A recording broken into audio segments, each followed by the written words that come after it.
I'm I'm having a moment. It's I got emotional watching it because it's as you all know, it's really hard to make a film, and it's really surreal to see it here on a BAFTA screen. So it's yeah, but I'll be fine. Sorry. I'm Hassan, and I'm Hassan Akkad. um, Thanks. Um, and I think I'm having a moment is because I did, like it took me 8 years to get here. Actually, quite longer than that, as I will tell you later. So it's to see it here and to also know that you guys have decided to spare some time to come and watch it with us and listen to me waffling for the next half an hour is also means a lot. But if it makes you feel any better, I haven't skipped a single Glastonbury since I came to England, and I'm skipping this one just for this screening. It's I woke up at 4 in the morning today feeling incredibly anxious. I think because of the word lecture. There's something about lecture that made me feel very anxious. Because I have given talks in my life, but I think I've been feeling anxious and quite vulnerable because the film is out there. People can watch it now, but it's also like when you share something, especially at BAFTAs, you're like, oh my God, is it gonna land? Is it gonna be all right? So I was a mishmash of emotions and feelings. But I guess what I wanted to come and talk to you about today is a couple of things. And it's about how we got here.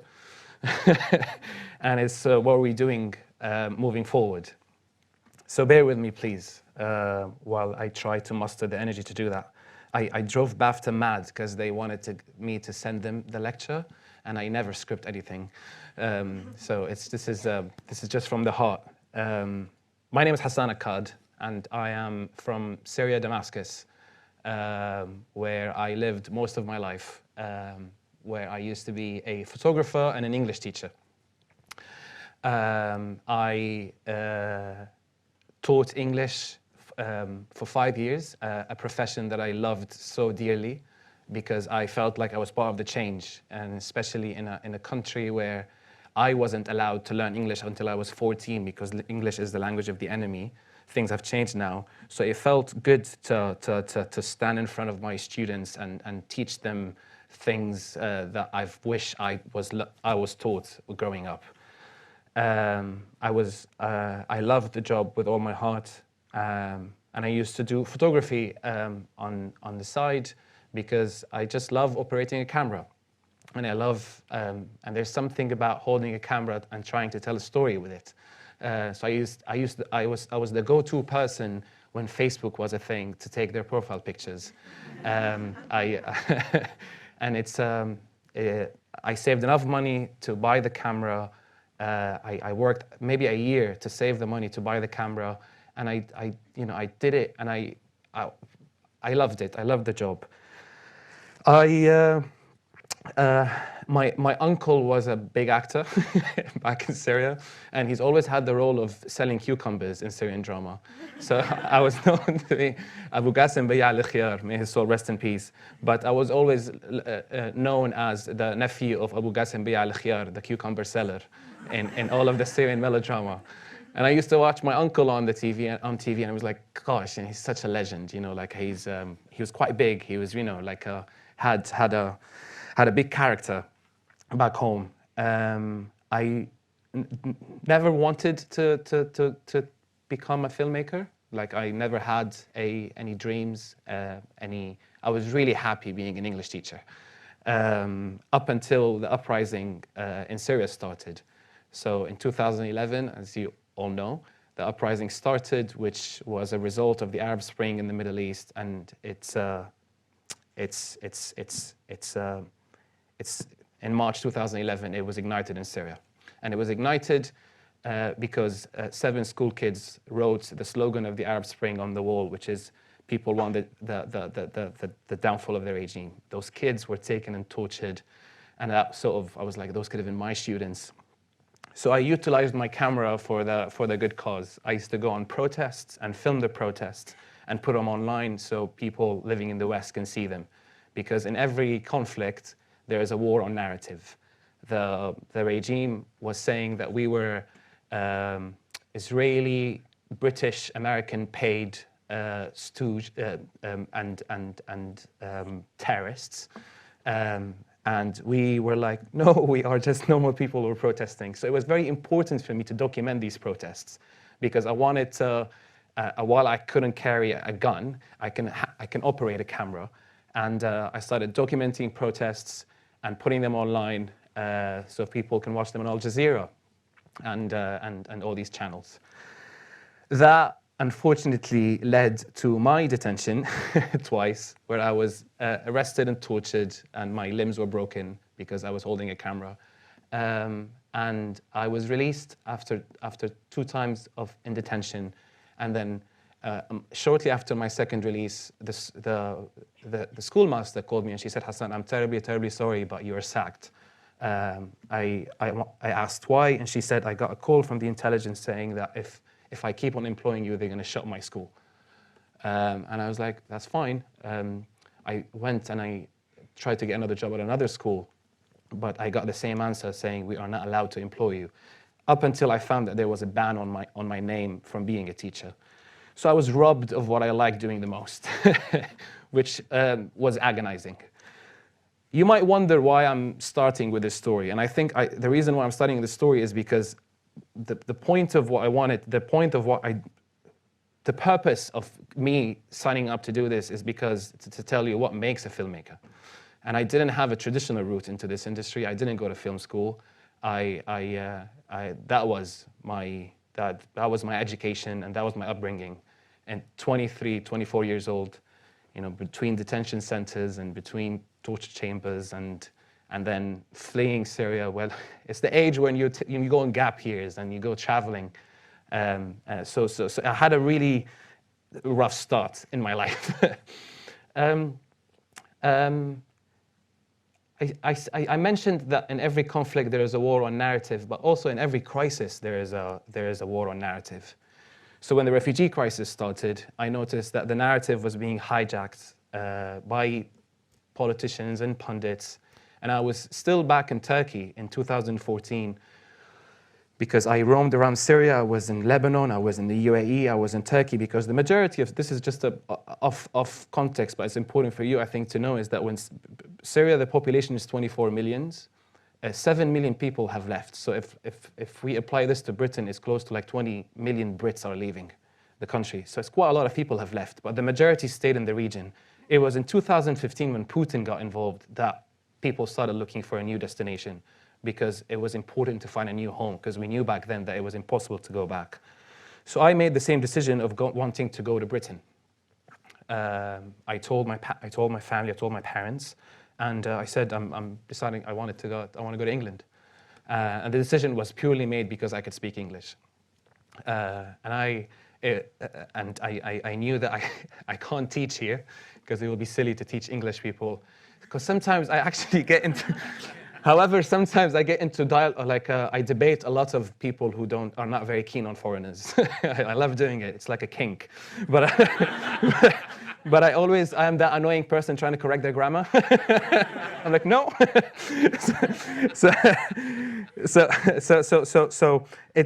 I knew I was going to do this journey, and I was aware of my privileges. I was aware of what I had.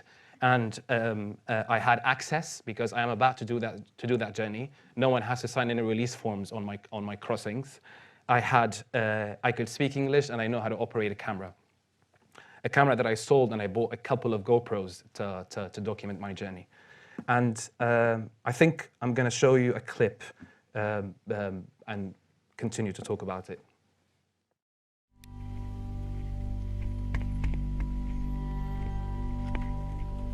The boats were already, they installed the engines and they are in water, and we were about to go. They put around 35 people on one boat, and they were like, go. And it was around 62 to 63 people left, and there was one boat. this is not going to go right. This is not going to be okay. There were 13 children of those 62 people that packed bags, and it's physically impossible for us to make it. Once you set your foot on that rubber boat, it's a whole new chapter. لا تستعجل لا يستعجل هدي الله يرضى عليك الله يرضى عليك.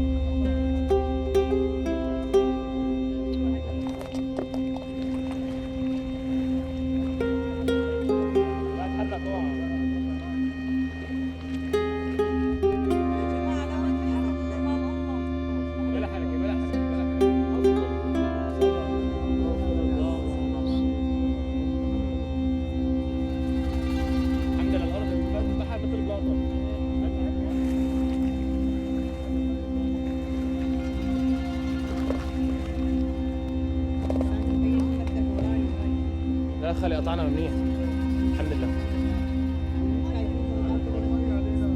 ماي عم تفوت ماي هنا عم تفوت ماي يا سلام عم تفوت ماي عم تفوت ماي على مهلك على مهلك.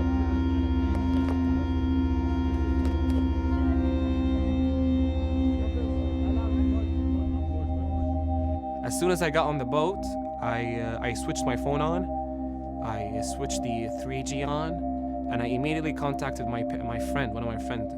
I contacted my friend Hiba, she lives in the States, on WhatsApp, and I was like, you just need to stay with me because I don't know when we're gonna go down, and as soon as we do, I'm gonna send you my location on WhatsApp, and you'll call whoever you can call and tell them where we are.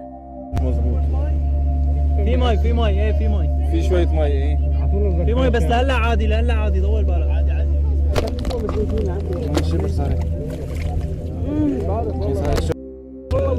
حتى لو تعبى ما بيغرى لانه هذا منفوخ هواء ما بيغرى مثل البالون ما بيغرى ممكن يوقف بارضه ما يقدر يمشي فينا بس ما بيغرى ما تخافوا مثل البالون هذا ما بيغرى.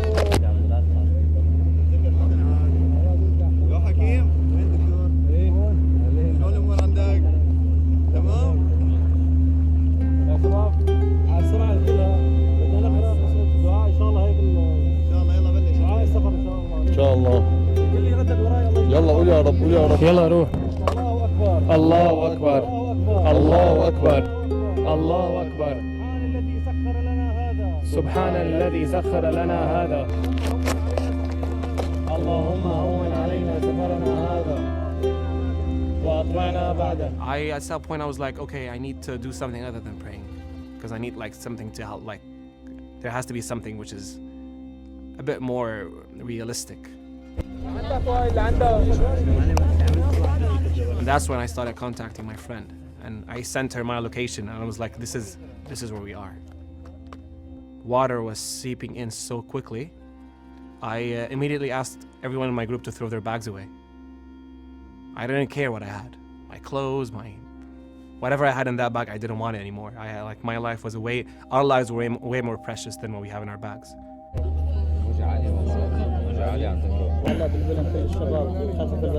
يلا جاهزين.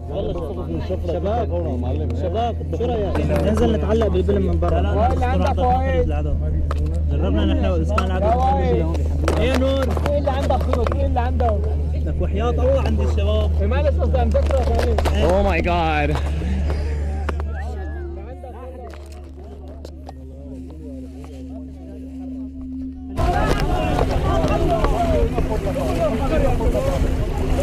خفف بالماء خفف.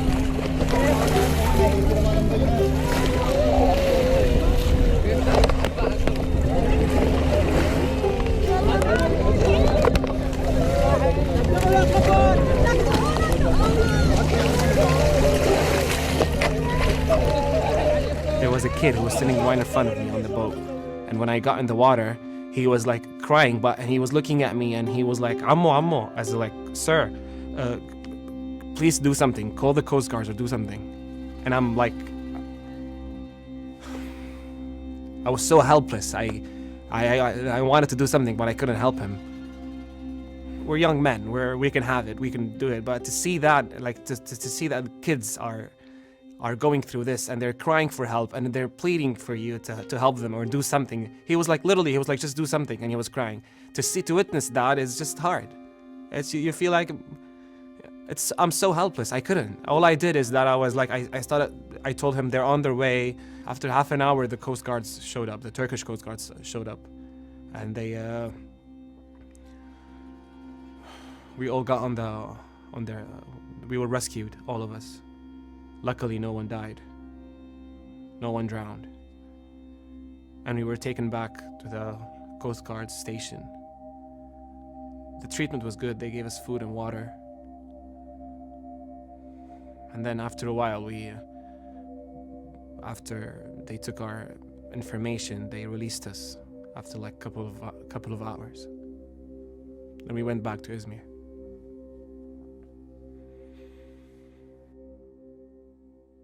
Back to square one.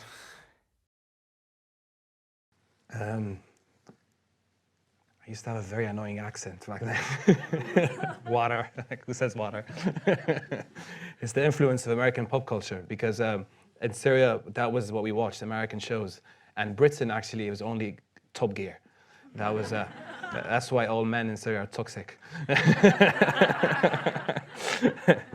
It's why did I do this? The question is that I avidly read the news when I'm involved in something, and I had read that there were articles about there were back then. I don't know if you remember, but even the mere fact of us having smartphones was questioned on some outlets of like, how come they have smartphones, or how come they how come they like some of them have designer bags. It's young men, fighting age young men who are coming here, and that was mostly what was the rhetoric that was being recycled. And again, as you know, that was one reason why I decided to film my journey. Another reason is because I have complex PTSD. I don't know why I'm smiling. It's a bit shit to have complex PTSD, but being behind the camera sort of like worked as a shield. I felt like I was just focusing on one frame at a time. It really helped me mentally to stay sane, and I had no training whatsoever on how to operate a camera at all.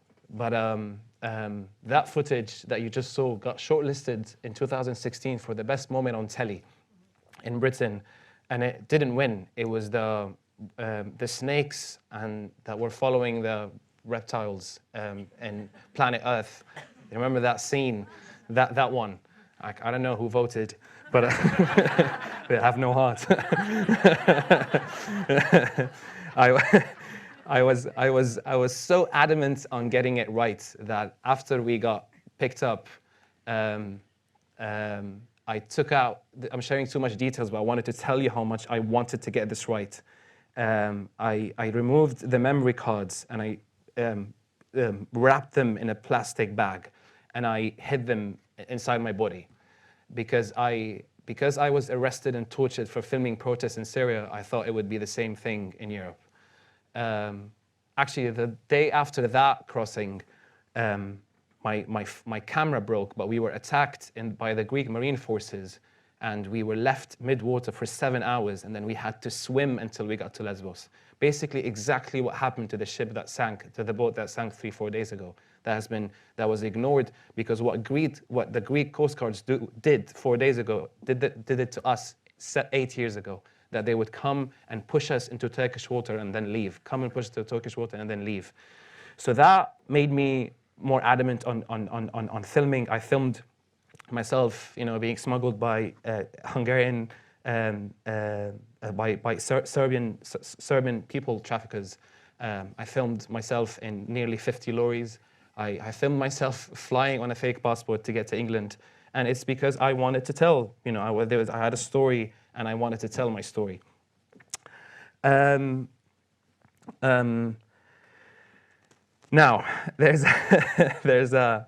here comes the controversy. because this is not going to be a straightforward talk. I want to talk about the good things and the bad things. Now, I know I had a big story to tell, and I know I had a journey that I've documented and I wanted to tell. And it was in Calais that I met the filmmakers who made Exodus, and they were commissioned to make a documentary about the refugee crisis back then, where they went out and gave people smartphones to document their journey. I wasn't one of them. I was someone who did it just for me, and I wanted to do something from it. So we met, and I was told, and when I met them, I said, I have all of this footage, and they said, great, yes, we would love to work with you. I said, will I be paid and credited? And they said, yes, of course you will be. I made it to England, where I was an asylum seeker, and I couldn't work as an asylum seeker. And 6 months later, I was granted leave to remain. I was granted refugee status. Exodus was made, and it was sort of like, it put me in a really weird place, to be honest, because it made me the poster boy of the refugee crisis. I was like the Justin Bieber of Syria. And everywhere I go, people are like, oh, you're the guy on the boat. And I was like, yes, it's me. And I have to say that it gave me attention. It gave me so much. It gave me a platform where I can go and speak about these things. I traveled around the world going and giving talks because people saw me in the documentary. And I met nearly 500 people who told me that they went out volunteering in Europe because they saw me in the documentary. And I went to every award ceremony, including this one, because we won a BAFTA for it. And it's a bit woke when you take your contributor to the award ceremony. It's like quite, it's a liberal thing to do. You take your contributor to the ceremony, and then they give a speech. And I'm really good at giving speeches. I mean, you can notice from my talk. And then I made the BAFTA speech, and it landed. I'm not going to play it now, but it did land. But I wasn't allowed to keep the BAFTA award, any of the three of them. Nor I was allowed to have credit on the film, nor I was allowed to be paid. And there were reasons. Legitimate reasons, is because the filmmakers couldn't be seen as they were facilitated my journey by paying me. Makes sense. And wasn't allowed to be credited because, we can't credit other people, but I made an argument that I'm not one of them. I made this, I gave you 6 hours of rushes. And also, I remember going to one of the times when we were being interviewed for the Intertrons, for the main interviews, and I had specifically told the filmmakers that I don't want to talk about my torture because I feel like I said, don't ask me about Syria because I need to have agency over my vulnerability and over my trauma. I didn't know back then. It took me a lot of therapy to get to here. And they said, yes, but I was asked regardless, and I was asked for details.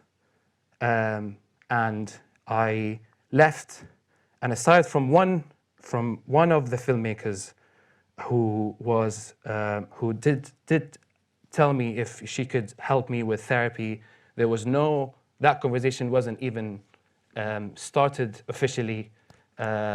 I was, one of the filmmakers helped to connect me with someone, but I talked about my torture, and I cried on TV, and the film went on to do incredibly well. And as a result of that, I was walking around London looking like a victim, because everyone who'd seen the film, it's the guy on the boat who was tortured. I had a lot to deal with living in exile, and I had a lot to deal with living away from my family and trying to navigate my life in Britain, and that added a very unnecessary layer. I didn't talk about any of this publicly. All I did was pushing the film and trying to tell people about the film, and I ended up working about this on the sequel of the film. I went out to Europe and worked on the sequel of the film because I was so proud of it. I was like, I fucking filmed this. You know, it's 5 other incredible people in the film, but I did this. I was proud of my achievement. I was proud that the film had an impact.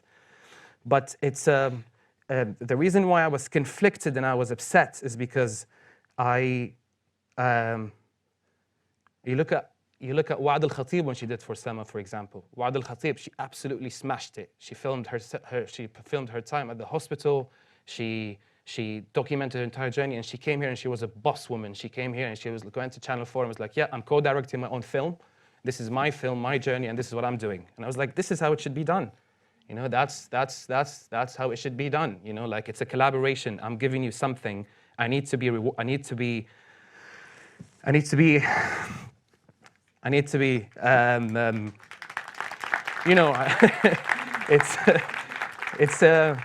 you know, I don't like being exploited, simple as it is.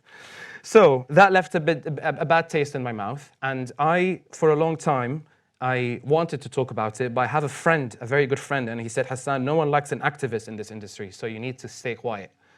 And I was like, you're right. I mean, actually, he's like, anyone who speaks out about something, they get shadowed. So I did what my friend, my white heterosexual man friend told me.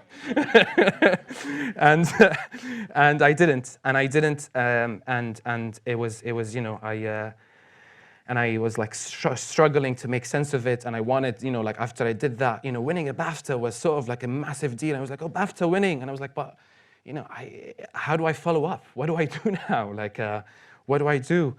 I didn't. It was all it was madness. It was a chaos.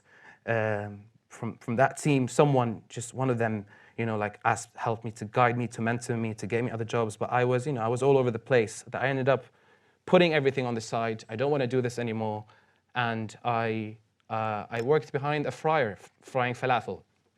That's what I did. I fried falafel for a living, and there's nothing wrong with frying falafel, but it was not what I wanted to do. During my time living in England, I can't tell you how many times people have called me for a meeting, and it will be somewhere swanky in Soho or in Shoreditch, where I would sit with these group of creatives, all white, and be like, tell us everything. And I would sit down and be like, in my head, I'm like, I'm gonna tell them everything and hoping that they'll give me a job. And I will sit down and I will tell them everything. And be like, tell us about, you know, your journey, and what do you know, what else do you know, what are you doing? And then they'll be like, we'll be in touch. And then no one gets in touch. And then most cases, I see these things on telly.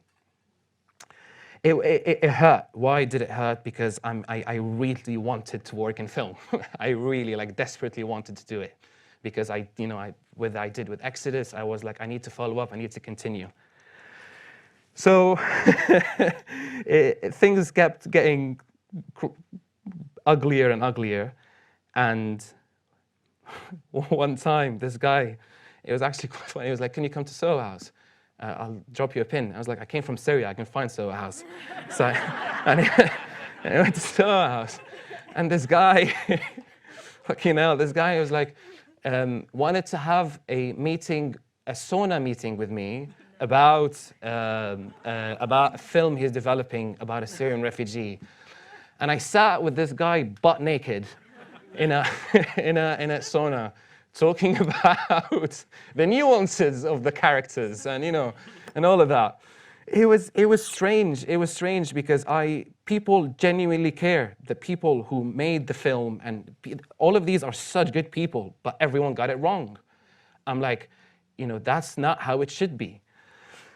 Fast forward, I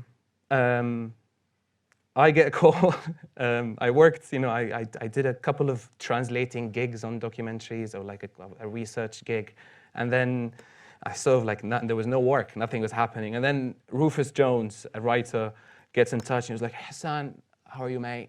And I was like, hey. And I was like, I'm writing this thing for Channel 4. Can I come and, you know, do you want to have a meeting? And I was like, I went and had a meeting with him. And I love Rufus so much, but, you know, like, also Rufus got it a bit wrong. And he said, Hassan, he sat me down at I can't remember where, and he was like, tell me, you know, like, tell me. I told him, and he gave me 100 quid, and he was like, great. And I was like, no, it's not okay. We need to work together, and it's not going to be like this. So I'll show you the clip before I continue talking about the program. Home, sweet home. Our home.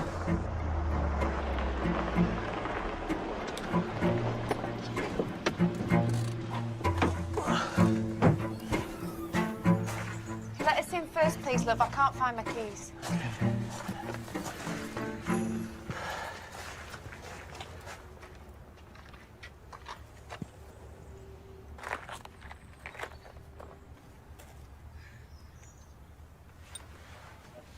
Such are from the extended Marvel universe?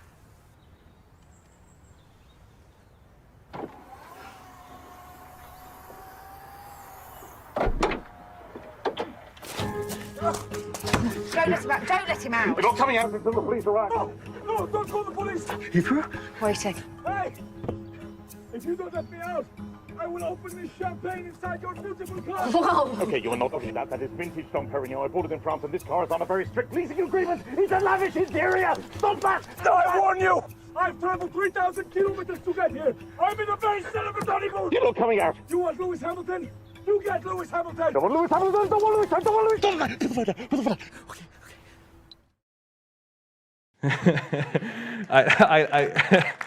It's when Rufus pitched it to me, I really liked the idea. It's because back then, you know, what Exodus, you know, a film that I'm very proud of, did really well is that put faces on the crisis. It put people, you know, me and like the other contributors who were from the Gambia, from Iraq, from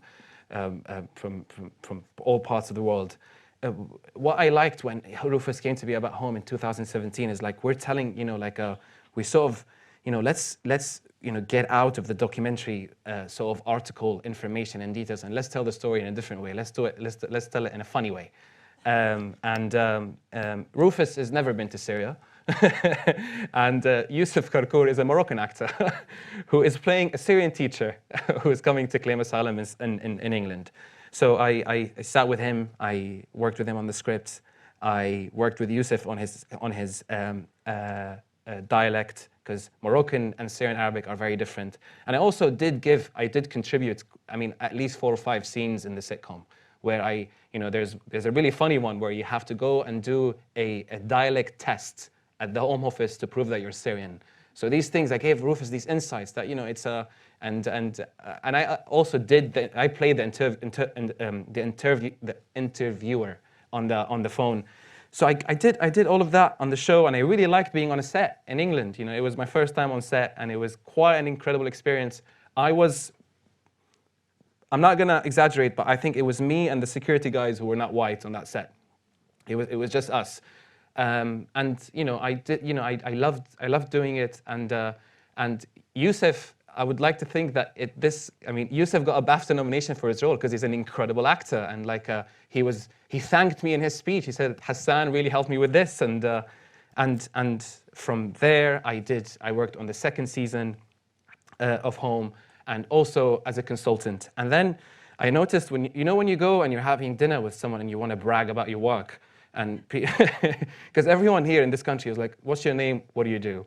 And I was like, and then I started saying, hi, I'm Hassan, I'm a film consultant. And he was like, what does that mean? So I loved doing it, but I was eager to do more. So that's, fast forward a year, something happened in the middle. I'm not gonna share because I don't wanna show off, but like fast forward, and then Sally Husseini, the director of The Swimmers, if you wanna put the poster on the screen, she got in touch and she said, Hassan, we're making a film about 2 Syrian sisters, Sara and Yusra Mardini, for Netflix, and we are looking for a consultant. And I was like, okay, I'll do it. I'll do the job. I came on board, and it was before production. So my job then was to go over the script, and the script, 30% of it, the dialogue was in Syrian, but it was written in English. So we didn't speak like that. So I got permission to rewrite the Arabic dialogue and, you know, write it, you know, how people from Damascus speak. I worked with the actors because none of them were Syrians on their dialect. I was on set working with Sally every day on set working with Sally in England, in Turkey, in Berlin. Sally was quite adamant that the film should be rooted in reality and authenticity. And I appreciated that. And what was really nice about her is that she wasn't territorial. So on set, she was like, Hassan, you go and speak to the cast. You know, like they were about to get on the boat to do the crossing. And she said, you tell them, you know, like you tell them what's going to happen. She, you know, like in the film, if you've seen the swimmers, you'll notice that there is a call of prayer, the traveling prayer while they're doing the boat crossing. You know, that was, you know, there were all these little details. Like imagine even the police sirens in Damascus, it was something that I contributed with. Working with the costume department, working with the producers, working on everything like even little details in the ADR of like people who are selling, like the sellers outside their apartment. I sort of directed the voiceover artist to do all of this added, to do all the ADR in the edit. I was working across the edit. Me and my friend Ayman Hussein, who's also here. I worked in casting. I was casting all the supporting actors in Turkey, and we finished the job. And then I went to my friend, and I was like, listen, this is the list of things that I did on this film. What do you think I should be credited as? She was like, you should be a producer. And I was like, great. So I sat behind my computer, and I was like, I'm not doing this anymore. So I was like, dear, forgot the name of the producer. This is what I did this. I listed everything that I did. And I was like, according to these couple of websites, I should be a producer. The next day, literally the following day, I get an email from Eric Ferner's PA. She was like, Hassan, Eric would like to meet you. And I had the quickest meeting of my life, where I sat on Zoom and I had like recycled all of this, you know, of like why I should be, you know, I rehearsed it all. And I sat down, and then Zoom, and then Eric on a standing desk. And I was like, hi, Hassan. I was like, hi. He was like, you have done such an incredible job on this film. You are going to get the producing credit, or you're getting your own card. Okay. Do you need anything else? No. Okay, bye. And I know it's just credit. I know it's just credit, but I wanted to step up like anyone else, you know, and if I'm getting involved more, I should be credited more. Am I running late? Sorry. Okay, I'm sorry for waffling too much, but the reason why I'm providing this is I think because you will learn where we're gonna get for the action. It's like this is you're walking in my footsteps in the industry. Fast forward, and then the film that you just watched. Ayman, my friend who's here, who was the camera operator, Ayman, during the pandemic, he worked in food delivery, and he had this amazing idea, which he was like, I need to write this. I want to pitch it. And I was like, great. He was like, come and write it with me. We wrote it together. We went to Deadbeats, and they went to Waterbay. Waterbay has never done a scripted work before. And I was like, right. On this set now, I'm going to practice everything that I've been preaching. So you will have noticed from the cast that they're all, if you've seen the other films, they're all people that I've worked with in the past. Yusuf Karkour was the uncle. Ahmed Malik and Elmi Rashid Elmi were in the swimmers. Got them on board. We, when writing the script, we went out and we met actual Deliveroo cyclists, and with Ayman's experience as well, we've written the script. So, two of the cyclists ended up being actors on the film because they loved the film. So the crew of Matar, these are actual Deliveroo cyclists that we got them on the job. 40% of the crew were from a migrant background. We had a because some of the people on set, they've had direct experience with living through hostile environment and being chased by the Home Office. We had a mental health therapist on set that people can go and talk to. Like, we were a diversity wet dream. We did everything. we really I mean, we did it all. My friend Mabel Evans was here as well. She was the impact producer. Hiba, who you've seen, you know, she's an asylum seeker, but she co-directed the making of the film. We did it all, and I would like to think that we did a good job if you watch the film, because to me, if I enjoyed that you laughed at some of the gags, I was hoping that you do, is because the way we are portrayed as people who are displaced is quite basic in media. We're either victims or villains. Some shows have did it right. Limbo did it right. I liked Limbo. Others didn't. Other shows didn't do it right. We are quite one-dimensional in most cases, and it's always, you know, we're either like victims or we are over-romanticized. Because when I see a migrant character or a refugee character on TV, I'm like, you know, we're not that good. Some of us are absolute, you know, like where is, you know, I never, you know, it's hard to watch something. I'm like, this is not who we are. So the film has had an incredible impact so far. Matar, 5,000 people as a result of Matar have written to their MPs about the horrible new bill. We had a 4-page spread in the British Cinematographer because of Ayman about the film, and we're doing a screening at BAFTA. I mean, I know we're getting an easy way in because we're migrants, but it's done really well, and we're incredibly proud of it. I had to give you this context because what's the lead up now is like, what are we going to do next is very important, and it's my work with Counterpoint Arts. My colleague Almir is here. Is how do we do this better? Listen, we all make mistakes. No one is perfect. And I am hoping that the experience that I've gathered along the way from being on both sides of the camera and the way that I was treated and the way that I treat people will help inform this program. And then this program will help filmmakers to do better at the job.